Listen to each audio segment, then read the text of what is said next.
Hello, Gemini watchers. Welcome. Thank you so much for tuning in. We're going to be exploring the house 1 of the natal astrology chart this week. So we're going to be looking at the aspects of self. And you can read this in two ways. You could be a sun sign or moon sign Gemini, or your first house could be in Gemini. So you could be a Gemini rising. I'm grateful that you're here regardless. I hope that you learned something. I hope it helps you in some way. If you like Gemini videos, I highly suggest you hit the subscribe button and the bell so you can be notified when I post new videos. Just a thought. I wrote these down because I found them fascinating, but the first house deals with the physical self, the aspects of self, how you appear to others.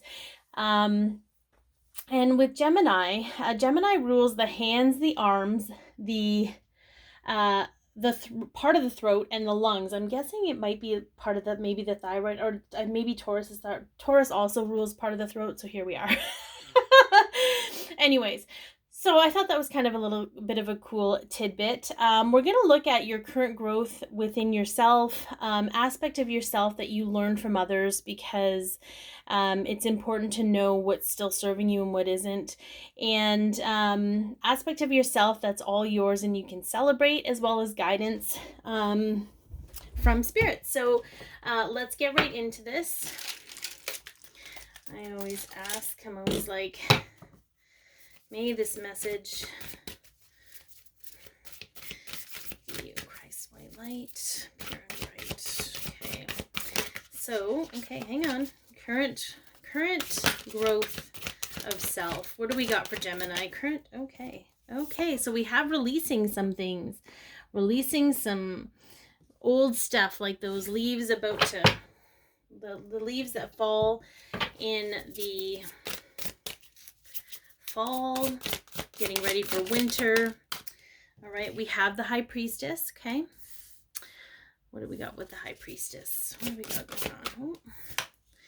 And the Two of Swords. Very interesting. So I feel like your current growth, we had forgiveness on the bottom of the deck over here, and I really feel like the first avenue we were going down was just to release anything that keeps you separate from others, in the sense of judging or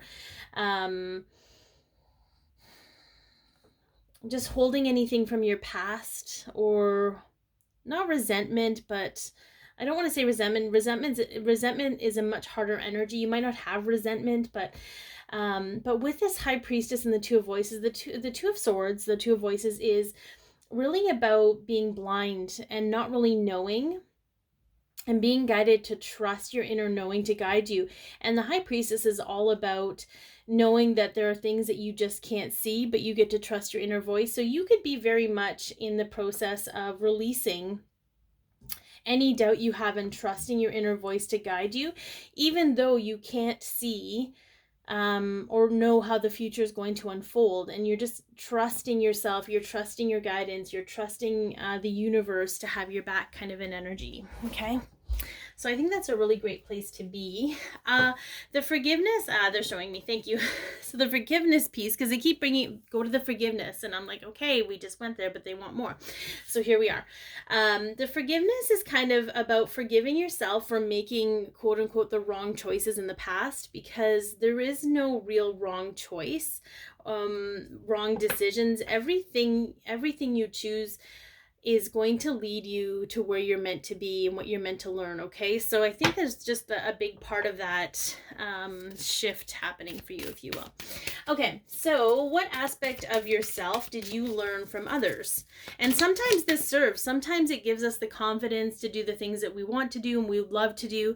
Sometimes it doesn't serve us. You know, sometimes we grow out of it. So what aspect of yourself did you learn from others? Interesting. Taurus got this too. So we got a gateway. Gateway to success. Okay. So I'm gonna pull some more, but I'm feeling it. Yeah, we have the Knight of Voices. Okay. What do we have going on with this Knight of Voices? And the Six of Cups. Very interesting. The Six of Cups is the Six of Emotions, okay, is very much about nostalgia. I feel like there's this narrative that you're expected to be successful. If anyone can be successful, it's going to be you. The issue I have with that, what Spirit is bringing up, I say I, but it's coming through me from them, so we're just going to roll with that. The issue that they see with that is that you're constantly measuring yourself to someone else's concept of success. So you could be aware of this, or maybe you're just learning about it now, but it's almost like, it's like everyone expects you to live this specific type of life, or you have like this narrative going in your head that you have to keep up this persona in order to be deemed successful, and it may still serve you. There's no judgment in this, but it's the concept of you getting to reconcile your own truth, getting to reconcile what success actually is for you, and getting to determine that based on your own concept of your life. Like it's almost like and I don't feel like this is your parents. I don't feel this is parental energy. I feel like this is friend energy or social energy. It's just, like when you're like a teenager and someone says to you like, oh my God, I could see you doing whatever, and you kind of like, that becomes a part of you, but it's not really you. That kind of makes sense. And so a lot of the decisions you make is based on that concept of what you feel other people see you as. Okay. What aspect of yourself is, and here's the thing, it doesn't mean that you're not successful, and it doesn't mean, that they're responsible for your success. It has nothing to do with that. It's just what drives you to be successful, and where does that really come from is kind of where Spirit's coming with that. Okay, so what aspect of yourself is all yours, and you get to celebrate that. Okay, you get to just celebrate it, you get to own it. You see, didn't I just talk about that? Your success is all yours. You are a self-made success, okay? You can embrace that about yourself. I feel like there's some of you who, and here's the thing, we never really do everything alone. So there is some credit to be given. It's not to say that, but you can own your success. Okay. Hang on, we got a few here. Okay. 7 of Inspiration, okay? 7 of Wands, and then we have the Empress, and then we have the 4 of Swords, or the 4 of Voices. So what I find very fascinating about this is because the 7 of Wands is kind of like a defensive energy, but it's not being defensive. It's kind of, sometimes when we honor ourselves and our truth. And then we have the Empress, tapping into your feminine side, your creative side. You're very creative, okay? And the 4 of Swords, it comes after the 3 of Swords. It's about healing and rest.